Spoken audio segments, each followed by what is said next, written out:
Hello, everyone, and welcome to another episode of our podcast series, the Spotlight Sessions here at High Level. In these sessions, we showcase top leaders in the world of marketing and sales. Today, I'm excited to be joined by Nathan Hirsch, the founder of EcomBalance. And EcomBalance is a monthly bookkeeping services for agencies and SaaS companies. They help get the foundation started for building up the right processes and then maintain those processes as the business is growing. Fun fact about Nathan, back in 2016, he started up a VA marketplace business with his partner Connor with just $5,000 and grew that business to 12 million, in which ultimately they exited in 2019. With all that being said, we found it would be a perfect time to introduce Nathan and his experience to the community here. And we put together an amazing episode around a topic that is near and dear to many that are getting into software as a service, a business model, SaaS, or those that have been in it and now are getting ready to make the pivot to prepare to sell their business. So the name of this episode is How to Build a Sellable Business from Day One. And in this episode, we're going to dive into 3 talking points that Nathan has put together for us. The first one is the power of a bookkeeper and CPA. Then we're going to lead into the foundation of bringing on the right key hires. And lastly, we're going to just call out the elephant in the room, and that is the truth about exiting the business. Nathan, it's great to have you here, man. For those in our audience who might not know you yet, could you share a little bit about you and your journey? Yeah, Jonathan, thanks for having me. And I'm a longtime entrepreneur. I've been building businesses since I was 20. I've never had a real job. I was a big Amazon seller. I sold 25 million on Amazon from 2008 to 2015. We talked about Free Up. I started that in my condo at the time with my business partner, Connor Gillivan. We started that with $5,000, started offering VAs and freelancers to different online businesses. And that company blew up. We learned a lot. We ended up selling it to a company called The Hoff that a lot of you guys might be familiar with in 2019. And that was a life-changing exit for us. And since then, we've been building different companies. We have a portfolio of companies, plus our media company that helps promote our personal brands.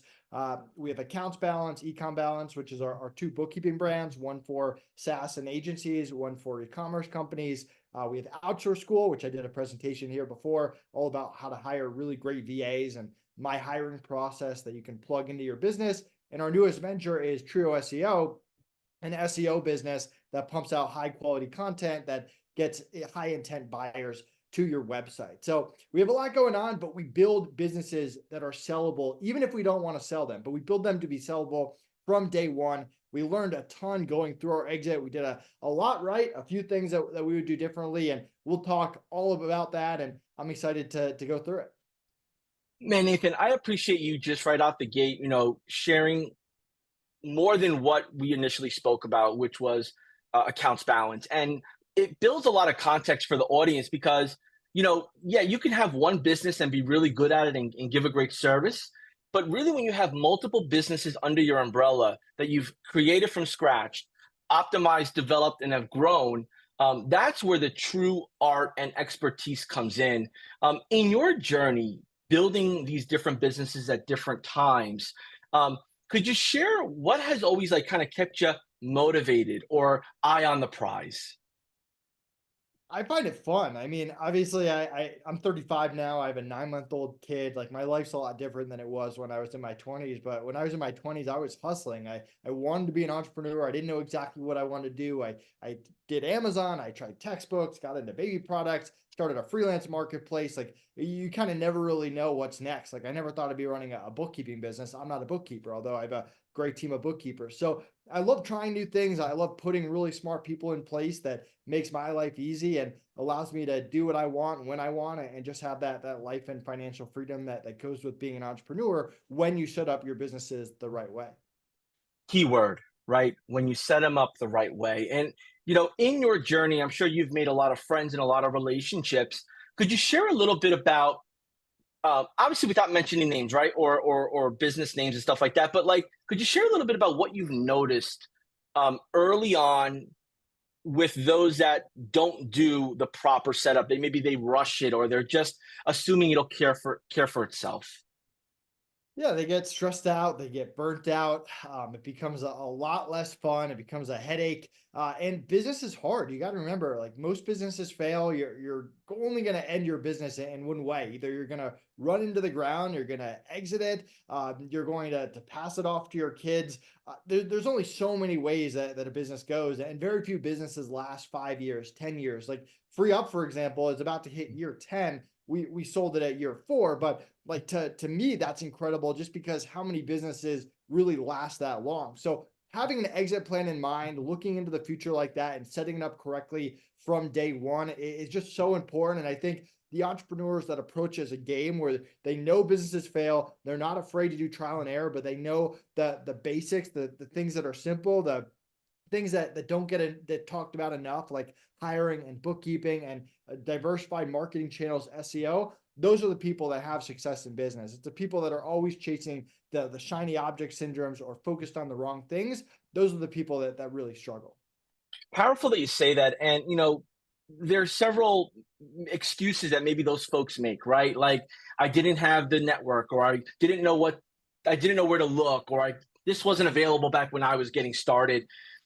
You going through that same path, you either took the clues or you knew where to find the answers.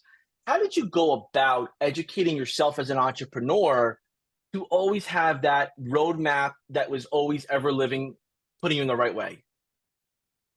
I surround myself with really smart people. I mean, people like my lawyers, my accountants, which we'll talk about, like different advisors and stuff that I've just had in the past. Being able to run ideas by people and just networking. Like one of the biggest changes I made when I was running my Amazon business, very secluded. I didn't really talk to other entrepreneurs. I was scared people would steal my ideas. And when I started Free Up, I started doing networking calls every single month and getting to know a lot of great people. And you never really know how those turns out. Some of them turn into clients, some of them turn into partners. Other people share advice that might not apply right away, but comes into play down the line. And when we were going through our exit, we were able to go to people who had been there and done that before and ask them questions, get their advice, figure out what they would do differently. And now we try to pass that forward to people who might have their own exit for the first time in the future. So I'm super just humbled by the community around me and people that have helped. And there's also just no substitute for trial and error. With our first Amazon business, we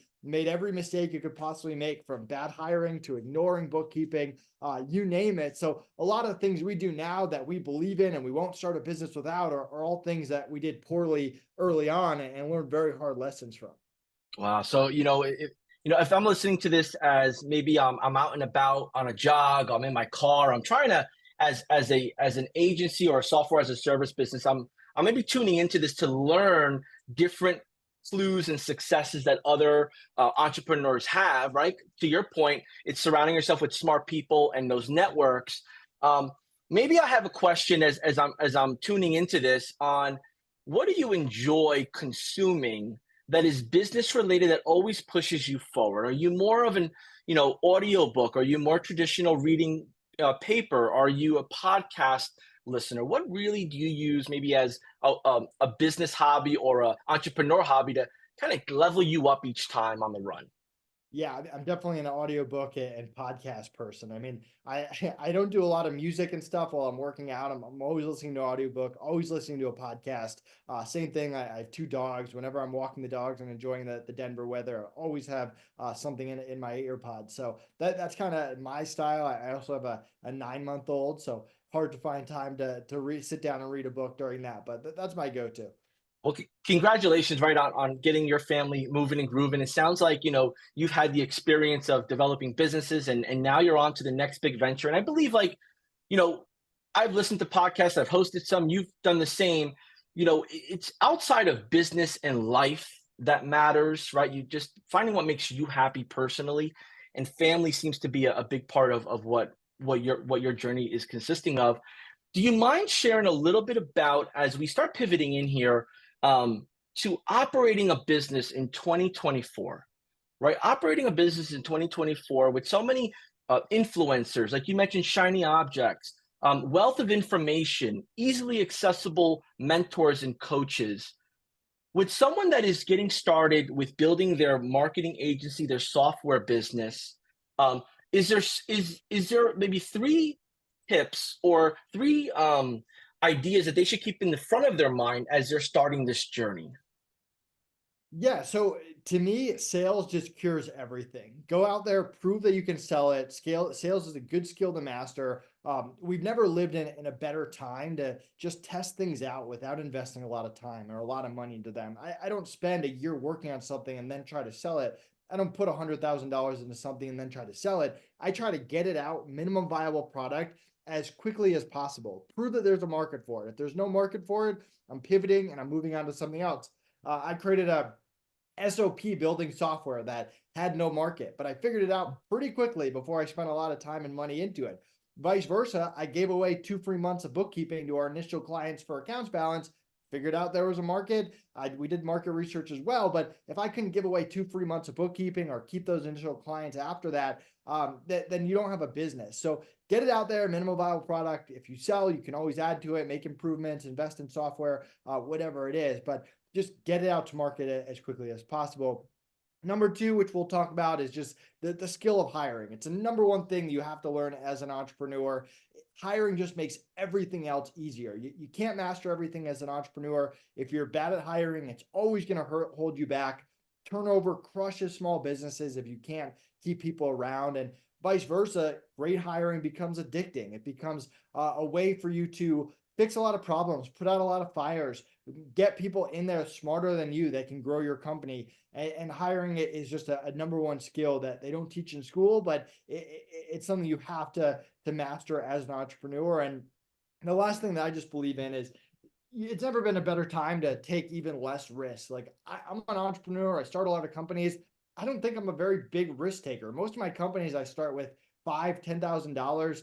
If they fail, they fail. I'm not going homeless. And you can take more risks when you're younger. When I was in my 20s, I could always go out and get a real job. I didn't have a family. I didn't have that many bills. Like now that I'm 35, I'm probably taking even less risk than I did before, although I went through an exit. So you have stuff to play with. But when you're young, take risks, try things, fail a bit. You're going to be okay. And you never know what opportunities you're going to come through just by doing that.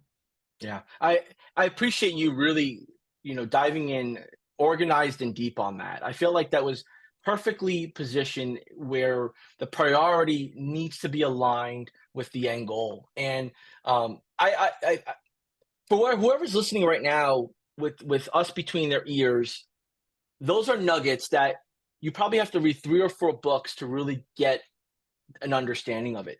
And I want to get us right into now some of the more important parts of what you mentioned and how we start bringing it into action. So, the first bullet point here is all around the power of a bookkeeper and a CPA.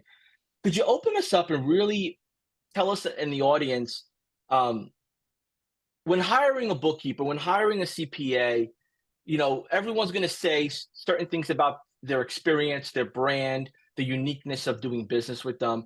Could you share a little bit of maybe a myth buster or something that, look, you really need to look at these things first before you take anyone's word for anything. And I think that should help us build that foundation, like that validation, that verification. Could you walk us through that? Yeah, just high level. If you think of accounting, it's really broken down into three parts. So you've got your bookkeeper, they're working in QuickBooks or reconciling accounts. They're providing you clean, easy to read reports every single month. And they're there for really two things. One is decision making, because you're making decisions based on what the numbers are telling you in the reports. And they're there to make tax season less stressful because you're going to pass those books over to your CPA and they're going to file your taxes. And that's what they're there for. Next, you got your CPA, your tax person. They're there to help you with what entity you should be. Should you be an S Corp? Should you be a C Corp? What states you should register in? What sales tax you're responsible for? They're there to file your taxes. They're there for tax strategy. They can even help with stuff like retirement accounts. I have retirement accounts for my different companies that allows me to put money away and either defer taxes or pay no taxes depending on how you structure it. So that's incredibly important, having that tax piece. And then the CFO is that third piece that doesn't really come into play for most businesses until they get over $5 million a year, but they're kind of like a business coach. They're there to help project sales, project expenses, project cash in the future and manage your cash flow. They're there to help you take the numbers and make business decisions, and help you along those lines with business strategy. So those are kind of the three pieces. And you need a CPA. Like if you don't have one, reach out to me. I don't do tax, but I have a great CPA I've worked with for 10 plus years. Shoot me an email, Nathan at EcomBalance.com. Happy to make an introduction. You need a good CPA. If you're running lots of companies, have one CPA used for everyone. They can help you with your personal taxes, regular taxes. And I learned from my Amazon business not to start a business without a bookkeeper. Whenever I start a company, before I prove the idea, before I'm profitable, I hire a bookkeeper. It's cheap, especially when you're young and you're small. But have a bookkeeper from day one. It's going to avoid the hassle down the line of having to catch everything up, and it's going to allow you to make good decisions from the beginning. So that's kind of the mentality. You need a bookkeeper. You need an overall CPA. CFO can come into later. And the biggest myth is that you should be doing your own bookkeeping for the initial times of your companies. I see so many entrepreneurs that say, hey, first year, I'm going to do my own bookkeeping. Until I get to this revenue amount, I'm going to do my own bookkeeping. When you're creating a business plan, when you're putting aside money to create a business, because you're probably not starting a business with zero, you're probably starting it with at least a few $1,000s. Bookkeeping has to be a necessary expense there. It's something you shouldn't be doing. It's a waste of your time. Most entrepreneurs are not good at bookkeeping to begin with. So any work you do, you're just going to have to pay to redo later. And where you spend your time as an entrepreneur matters. If you're spending your time in the wrong place, that can be a difference between success and failure. Go do sales, go do marketing, go do things that are going to increase revenue, not stuff like bookkeeping.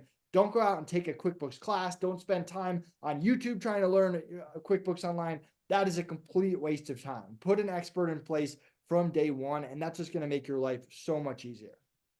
Yeah. And for folks that would say, I'm going to Google one and I'll find one.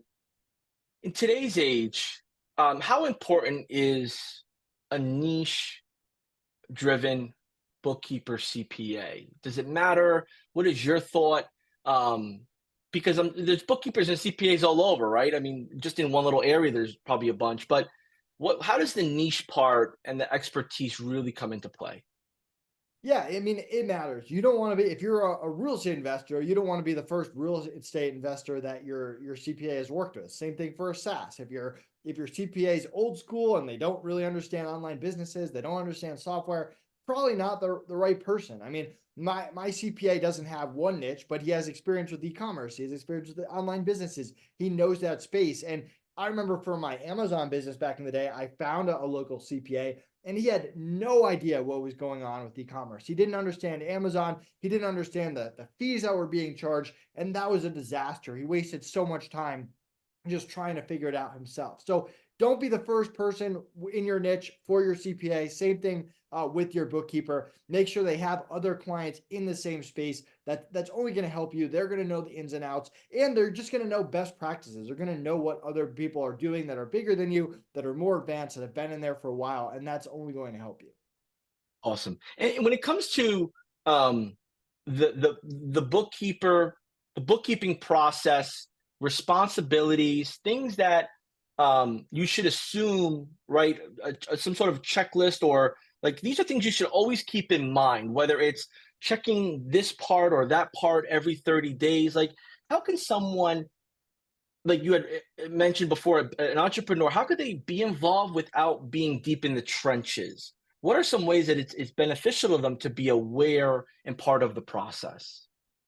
So you have to learn how to read an income statement, a balance sheet, and a cash flow statement. That is the a basic business skill, life skill that you need to learn. If you ever want to buy stocks or invest in a company or run a business, you have to learn how to use those three. You can go to the Accounts Balance blog or the Accounts Balance YouTube channel. We have a lot of resources there. You can find all this stuff online. Like it's pretty standard, and it's pretty standard industry specific and from company to company. And another great way is just go through your own every single month. Have a meeting in your calendar every single month where you go through income statement, balance sheet, cash flow.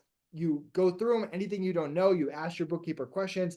That's how you're going to really learn to master these. So while you don't need to know how to log into QuickBooks and reconcile stuff in QuickBooks, you do need to know how to read these through reports. And then it becomes all about decision making, because when you understand these three reports, you're making decisions based on what the numbers are telling you. Hey, my profit margin has gone down 3 months in a row. I need to increase prices or decrease expenses.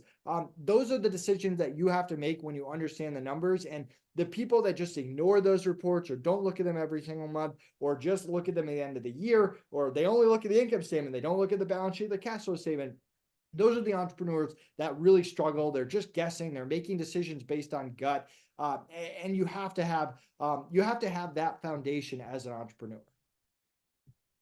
Yeah, I mean, my mind is moving in all cylinders right now, and right, just for the sake of time here, you you pointed us to the blog, the Accounts Balance blog, and you mentioned that you have some resources there.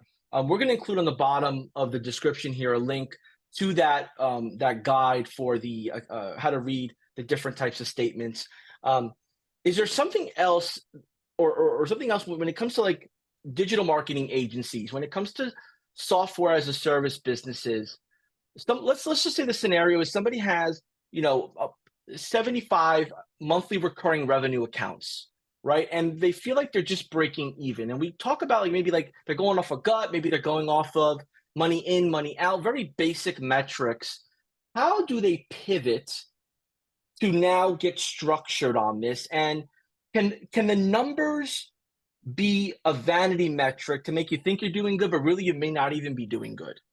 Yeah, I mean, we live in the age of vanity metrics, right? Where people are seven-figure entrepreneurs, but what are you actually making profit? What are you actually paying yourself? That's the stuff that matters. And even to take a step further, you might have 75 clients, but you want your book segmented. Maybe some of them are PPC clients, some of them are SEO clients.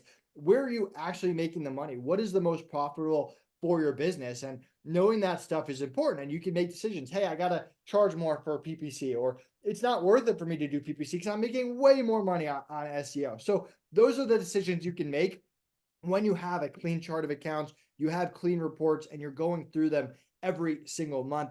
That becomes important. And the things you care about as an entrepreneur are your profit margin, your gross profit, your net profit. Those are the things that actually matter at the end of the day. How much are you actually making, and how much are you spending to actually make that money? So make sure you're focused on the right things. Make sure you work with a bookkeeper that puts it easy, that speaks entrepreneur, speaks agency, speaks SaaS. That's the kind of relationship that you want to have, and that's where you need to be looking at every single month. And to kind of bring this back to exiting, like if you ever want investments in your company, if you ever want funding in your company, if you ever want to sell a company, you have to have clean books. There's no way around it. Those opportunities are not going to happen if you don't have clean books. And when you're ready for funding or you're ready for a sale, that's the worst time to start thinking about bookkeeping, because you're going to have to pay someone to go all the way back and fix everything. That is not a fast process. And our due diligence was 6 months long. It was the most stressful 6 months of my life. And that's with clean, immaculate books. If we didn't have clean books, it would have taken way longer, or the whole deal would have fallen through. And just building trust with your buyers. Like the buyers asked us lots of questions on our business. And when they got into the books, everything we told them matched everything that was in the books. If they get in the books, and I've seen this so many times, it doesn't match what you initially told them, all the trust is lost, and they're not buying that company or investing in that company. Amazing. And I think, you know, that being the example that you mentioned here with what you went through personally, like you had immaculate books, you had everything where it needed to be, and still it was a deep dive and a very stressful process. Um, you know, and you brought up an aha moment for me where, you know, when we come across the backtracking of, oh, wow, now I want to do this right, spending the time to go 6 months back. I mean, to remember every service you purchased, every receipt, it's a lot of work. And then that record keeping in this case. I want to pivot now. Now that we get the foundation for the audience with, you know, the power of bookkeeping, power of a CPA, understanding on how running a marketing agency, a software as a service company, these keep the lights on essentially and keep your pockets full. Um, let's get into that foundation of the right key hires. And we could go many different angles, I'm sure. But what is the right key hires mean to you with your experience and what you see with your clients in their day to day? So we don't start a company without hiring an operator from day one. And this is an advanced entrepreneurial tactic. I was not like this when I was younger, but when you have multiple businesses, I can't be in the operations of all these companies. I need to hire someone that can come in, that can step in as a CEO or whatever their title is, and hit the ground running. Someone who's been there and done that before. A good example is I'm not a bookkeeper. So to start a bookkeeping business, I need a controller with a lot of experience that's ran a bookkeeping business before. And we found Shelly, who has 30 years of experience, ran her own bookkeeping agency. She doesn't like doing the sales. She doesn't like doing the marketing. So we're able to support her with that stuff and build the team around her. And then me as the founder, I come in and I say, hey, how can I support you? Do you need more people? Can I help you with a problem? How do we need more clients? Do we need to hold off on clients? Those are the kind of conversations that we're having to support the operators. And we do this for all our companies. Steven Snyder is our operator for Truro SEO. If we're starting a business, if we love an idea and we're itching to start it, we hold off until we find that right operator in place and we put them in position to succeed. And we usually structure it so they have a fixed price plus some percentage of profit share plus some percentage if the company does sell down the line. And it's really a partnership at the end of the day. So those are the kind of people we look for. And then a step past that is the leadership team. Your initial hires are so key in every business you start. You want your initial hires to believe in the business, believe in the culture, be there long term. Again, turnover just crushes businesses. And we want them to set the tone for any new hire that you bring in. If you're constantly turning over leadership, every new hire you bring in has no idea what's going on. They're getting different messages. The longevity is just not there. So the first 4 hires we made at FreeUp were so key. They were there for all 4 years we were there. They're still there today. Every new hire that we would make, we didn't have to worry about because the new people would set expectation, hold them to those expectations, let us know if they weren't A players so we could find someone else. And those operators and those key players are just so important for any company you start. Yeah. And just, hearing the confidence, the energy that you bring, I mean, you feel it. You feel that, Nathan, you've set the example, you've been through it. And it also feels like, you've had your learning curves as well. With those learning curves that you've had in your years of starting businesses, growing them, selling them, and coaching others, how do you define an A player today? How do you really, what are some of the characteristics, or maybe what are some of the uh, maybe litmus test approaches that you need to take to really attract and then vet them out a bit? So we focus on skill, attitude, and communication. We want someone who can communicate at a high level, get on the same page quickly, speak up if they have ideas or feedback or if problems arise. We want people with the right attitude, people who care about growth and building and learning, and they want to be a part of something. They're not just focused on money. And obviously the skill. We want to hire someone who's been there before, has the experience, has worked for a SaaS, worked for an agency, led teams, managed people, wants to manage people. Those are the kind of people we look for. As for our operators, we want people with the same values as us that are going to treat clients well, have that customer experience or customer service mindset where you're always trying to serve people. Same thing with your team, be able to treat people well there. Are ethical, that speak up, take ownership if you make mistakes.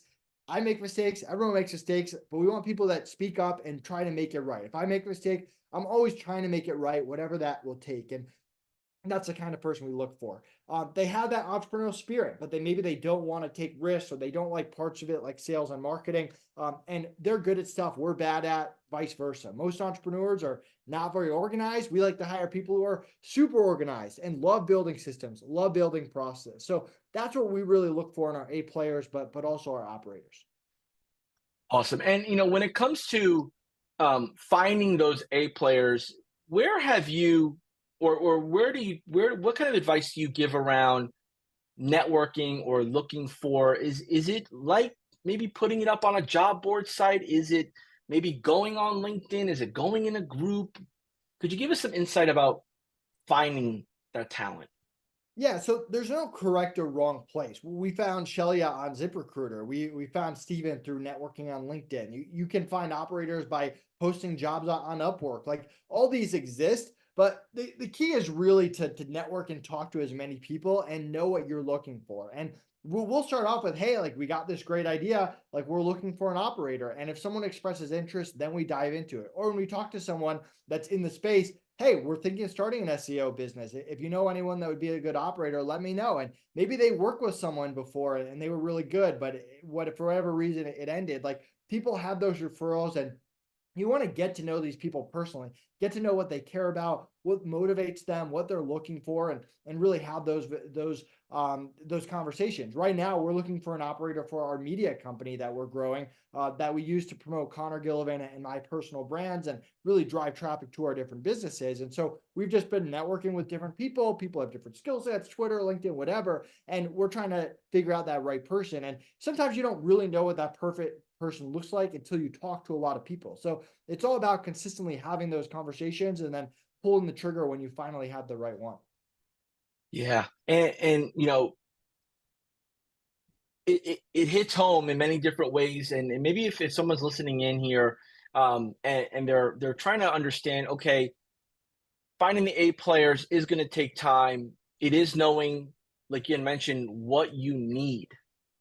Like that was the biggest takeaway for me right now. Like what is it that you need done?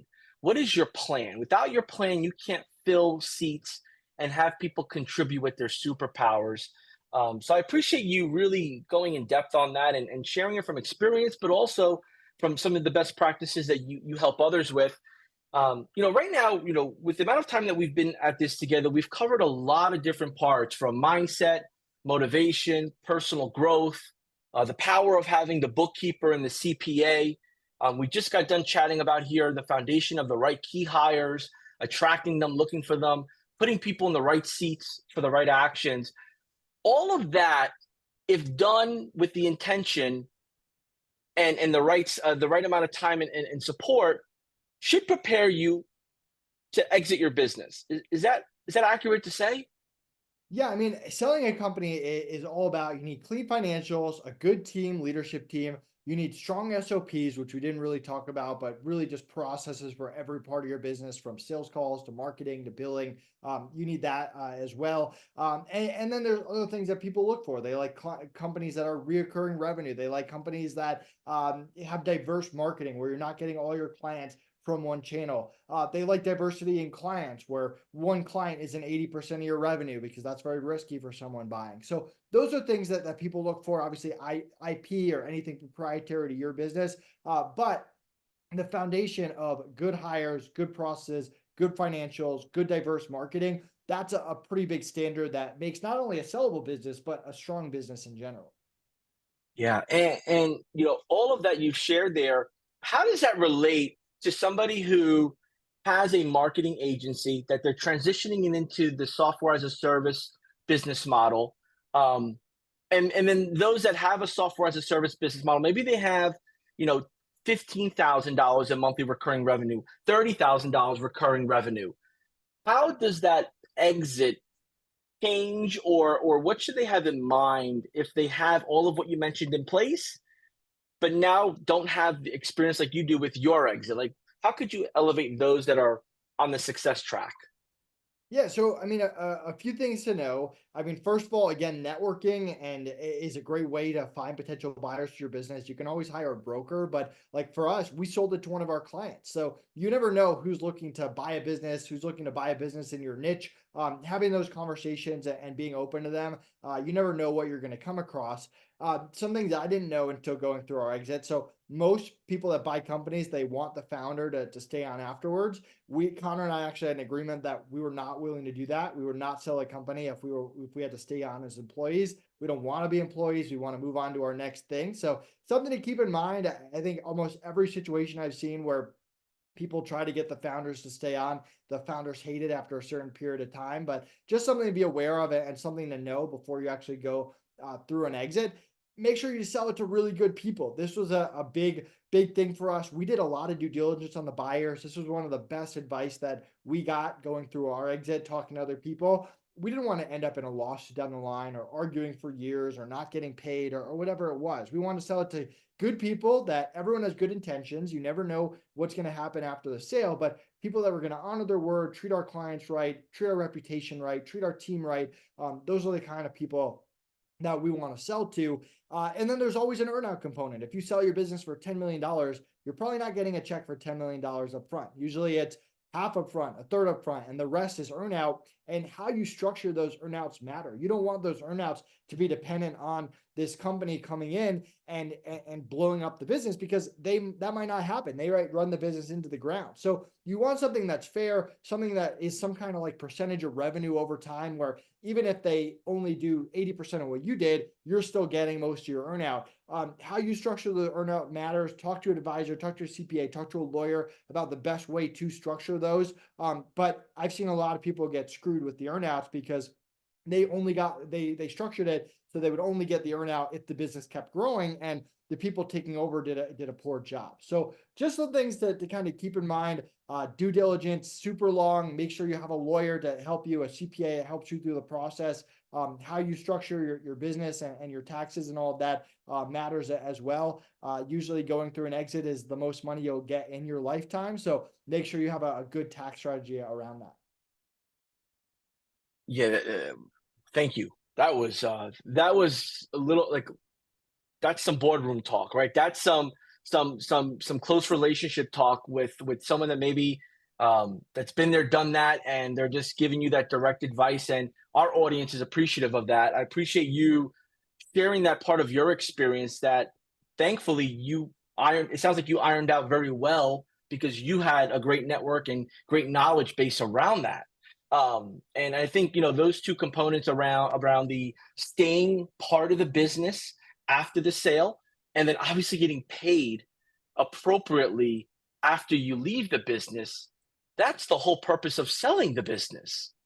And based on how you shared it, and maybe some horror stories that are out there, some people actually just assume that everyone has them in their best interest, and it sounds like you took control of it and made it your best interest. So I appreciate you just diving deep in. And Nathan, man, it's, I got to talk with you briefly before we did the episode, but there's nothing like seeing you game on, man, and really being passionate when you have the audience listening in and learning and really wanting to know what's in your head. And I'm grateful for that. Appreciate you sharing and really just being an open book on your journey, on how others can maybe avoid any potential mistakes that may come across the line that they don't find on a blog or a YouTube channel, right? That public information, and really being a contributor in our Go High Level community. For those that are just tuning in now, we just had an amazing interview here with Nathan Hirsch, founder of EcomBalance, a firm that works with marketing agencies, software companies to manage their books, manage their accounting, their finances of their business. And if you go back on this episode, you're going to learn many nuggets. Nathan, you've been a high-level customer of ours for some time. Could you share a little bit of why you're with us and what you believe is a driving factor and how we contribute to that? Yeah, I mean, I talk to my clients, right? And I've never heard anyone say something bad about Go High Level. And that's the truth. And I've been doing this for a long time. You hear pros and cons of every single software. So I'm a big proponent of client feedback. Hopefully people say good things about my companies and we get referrals based off that. And I always want to partner with people and with companies that have that same customer mentality. I know you guys are always listening to feedback. You're always trying to improve your software. You're always listening to what the customer needs and wants are. And that's the same way that I like to do business. So I feel like you guys have the same values that we do. And that's why we keep coming back and keep wanting to do more stuff together. Amazing. Nathan, any closing remarks before we end this episode? Yeah, I got two things for you. One, if you go to nathanhirsch.com/exit, I have a full exit blueprint of everything we learned going through our due diligence. You can grab that. And if you go to accountsbalance.com, if you're looking for a monthly bookkeeper, mention Go High Level, mention the Spotlight, and you'll get 2 free months of bookkeeping. You heard it direct from Nathan Hirsch. Nathan, thank you so much for hanging out with us. To our audience, we always appreciate your ears, your attention. And until next time, we have more and more coming your way. Thank you. Have a great day.